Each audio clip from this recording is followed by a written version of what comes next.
All right, Shalom. I want to give all praises, honor, and glory to Yahweh, Ba'ashem, Yahushua, Ba'ashem, Rakar HaKadosh, double honors to the apostles of GMS, and it's sincere Shalom to the brothers out here pushing this truth and sincerity.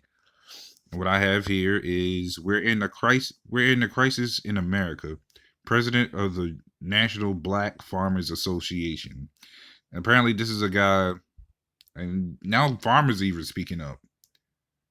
As you can see, the date was on the 12th. Today's the 18th.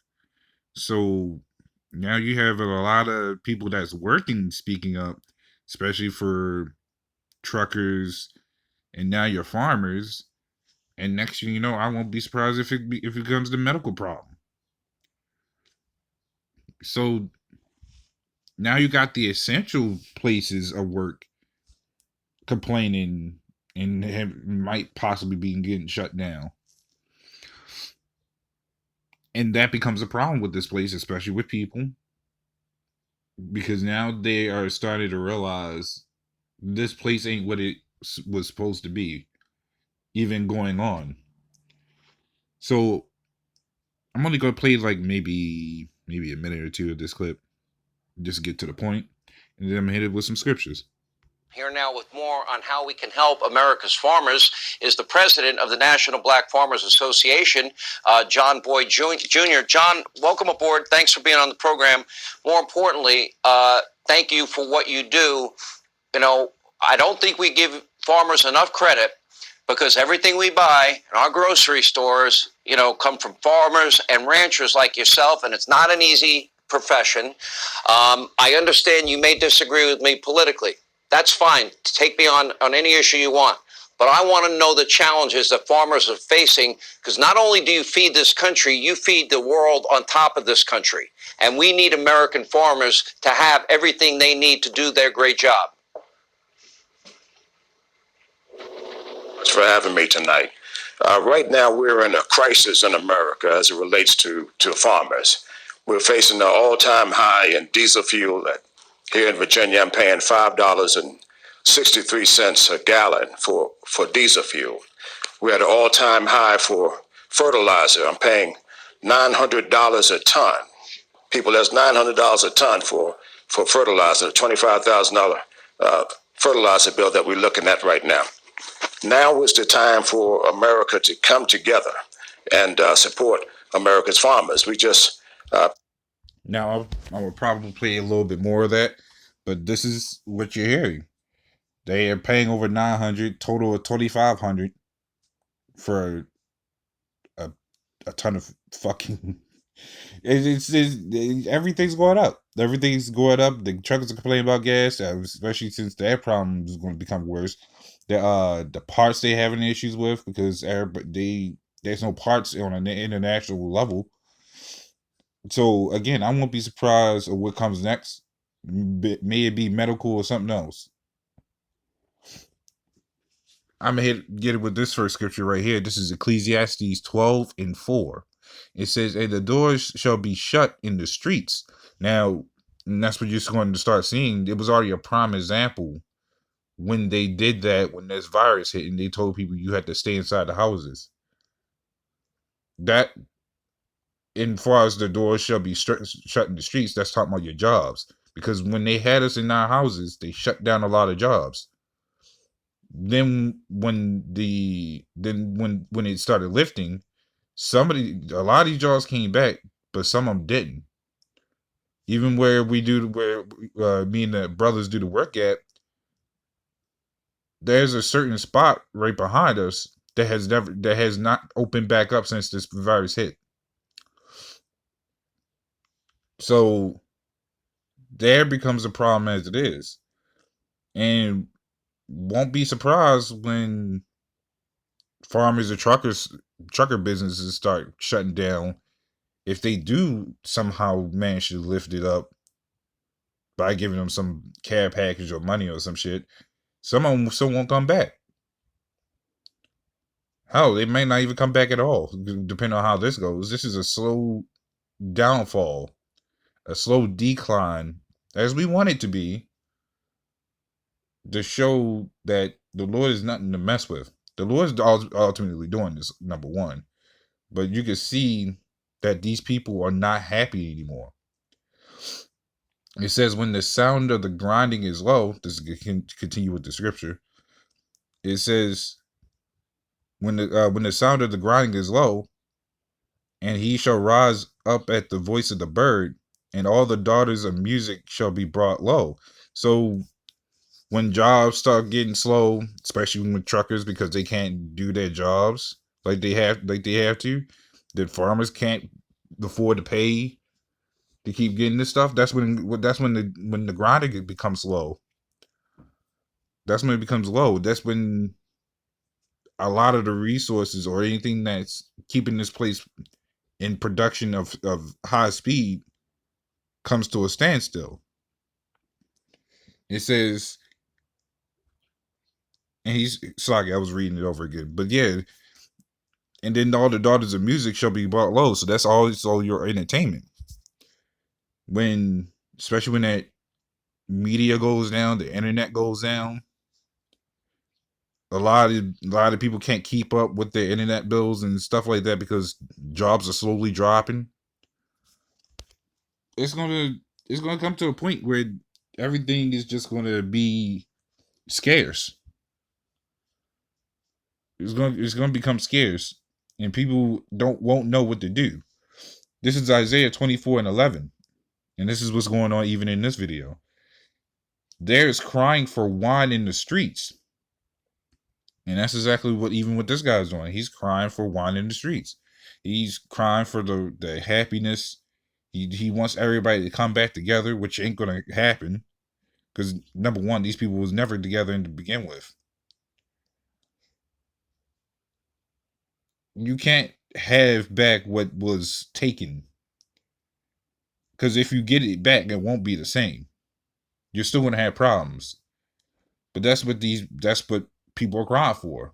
Everybody cries that we should get together and do such and such things, but it never happens.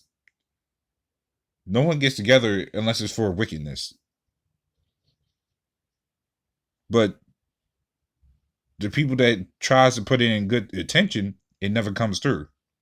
I wonder why. So let's keep going with the video. Provided relief for Ukraine, where we're going to be looking at some losses there in the form of wheat and other commodities. But we just provided Ukraine with $40 billion in aid, and nothing in that spending package for America's farmers. I know Chairman Scott was trying to work across some lines and get some things done. America has to come back together and work together by the same scene. And there it is. Not just, I might even go a little bit further with that one, but 40 million and not a dime to show for the farmers or the truckers that need things.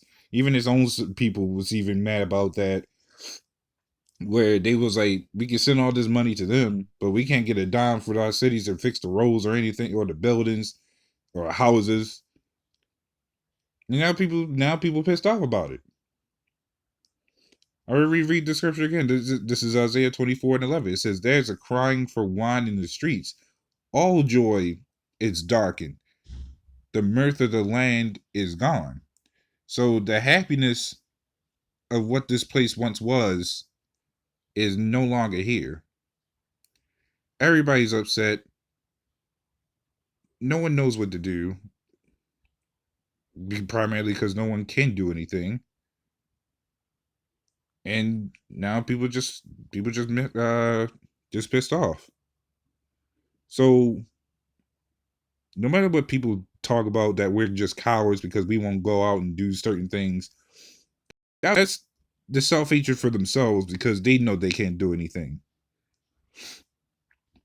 That's because they know they can't do anything. So I want to get into this definition of darkness. Because you would think it's just all dark and gloomy, which is true. But to go further into it, it says to grow dark, which means you could have a dark countenance. People just miserable all the time, dark and gloomy, as we mentioned. But then you go on to reading, it says to become evening. So evening, when the sun goes down, you don't see that brightness no more. You don't see that them sorry, that once blue sky that was a thing. Now it's just the sun's going down. It's starting to become really grave to put in perspective, and that's what these people are. They're like the grave. They're dead. Their mindset is dead. It's even with the sun up, it was a delusion to them. With the sun down, this is how the people really look. They look like zombies. They upset. They're miserable. They look like they done had all their life savings taken from them, all their house taken from them, and that can be put into literal perspective actually. But that's the mindset of these people. I might go a little bit long with this video, possibly. That is divided right now. We're divided here in our country on race. We're divided on bitterness and hatred. But, love is always greater than hate. We got to find a way to work together so that we can get something done. In this John, instance, let for me ask you America's this. farmers. This is where Yes. maybe we part ways politically. And there's no hate in my voice here. There's frustration that I'm feeling. I'm frustrated. I'm frustrated that 2/3 of Americans are living paycheck to paycheck, and I believe that's unnecessary. Right. I believe giving up American energy independence was one of the dumbest things this country's ever done. Begging OPEC, Right. begging Iran, begging Venezuela, that doesn't make sense to me. Maybe you agree with that. I don't. Fixing the supply chain and making sure that we have the fertilizer for hardworking farmers Absolutely. like you is unconscionable to me. You feed the entire country. Well, farmers are the last on the totem pole as far as getting recognition in this country. We may not need a doctor or a lawyer today, but every day we need an American farmer in this country to help feed this country. And we don't get the recognition that we need. And at this particular time, we're not getting the support that we need. As African American Farmers, National Black Farmers Association, And I think that's pretty much it from there. But he's right. They're not going to get no help. Whether you're a black farmer association or just a regular farmer, all these farmers are going to have already at this point of having that same problem. But then you're going to really come to a point where everything comes to a standstill, and then this place is screwed. This is the power of the Lord doing all this. You hear both these two sounding frustrated that they had to go through this, that they had to see this. This is that all these jobs, especially your jobs that support this place, primarily goes unnoticed because the average person doesn't really care. This is just so long as we get the food, we don't give a shit. But what happens when you take that food away from them that's been looking for it? They go nuts. And that's what is happening right now. The food that these people rely on is being taken from them. And they can't, and it's the same way with gas. You're just basically robbing them of gas. You charge them more for gas, and that gas don't fill up enough. So now they had to ride on less than a half empty tank of gas to get to work and back. Which means they got to put more money into getting gas. So now these people are upset. You see the whole revolving circle here. When one falls, another falls. And then another falls. So we see the end of this place. It's just a matter of time. Last scripture. This is Isaiah 9:19. It says, through the wrath of the Lord of hosts is the land darkened. There we go. Back that word darkened again. Did not mention this is all because of the Lord. It says, and the people shall be as the fuel of the fire. No man shall spare his brother. So in that time, and you kind of see it now, nobody's giving a fuck about anybody. This place is raised on being selfish towards one another. This is why they try to claim we should all get together. But you use the key words should. Doesn't mean they will. That's the mindset of people. We should get together, but we won't. We need to get together, but we won't. This is verse 20. And he shall snatch on the right hand and be hungry, And he shall eat on the left, and they shall not be satisfied. They shall eat every man the flesh of his own arm. So that's even also going. That can equate to our people, but that's mostly going to even Esau. But that's just the fleshiness of this place.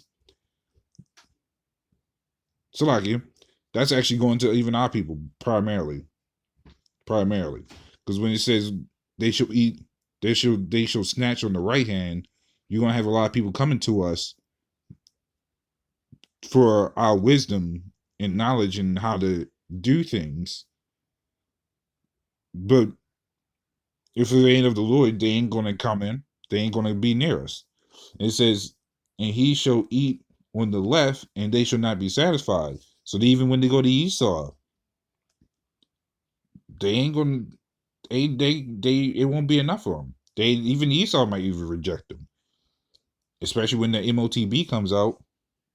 Little, because I guarantee you, there's gonna be some parts of Babylon still working, like small cities and stuff like that, but it won't be enough for these people to feel like they return to the normal. If they accept the MOTB, and how a lot of times Esau might just end the right after they accept it. He needs a small population to build around. It says they shall eat every man the flesh of his own arm. So no matter where our people going to go, and how that could be taken literal, but they'll try to find a way to survive even in their own wickedness. But this is what you're going to start seeing. This is the things that we've been talking about. The mindset of our people, they don't know how to survive, and how we're in a society where we don't even know how to survive unless we look up a book or something. But be not worried about how we're going to survive in that day. We got to leave it up to the Lord how He's going to feed us, clothe us, and do other things. That's going to be up to the Lord primarily. But these people, if they're not, these people won't have the Lord on their side. They're going to be running around boko crazy, being nuts. Actually, and try to eat every man the flesh of their own. You have people trying to eat their own families. It's going to be a thing when it's nothing new. Every great empire that done fell done had it. So these people has been geared. Each captivity we've been geared to get softer and softer, and we're in the worst one because we don't know our heritage, which makes us even more softer. So big things are about to happen, and it's already big right now, but it's about to get even bigger. Right now, we're just seeing a fraction or even a small part of it, but it's about to get bigger to the point of explode and burst. But that's all I have going into that. So, Lord, one, this is a little edifying, and with that, shalom.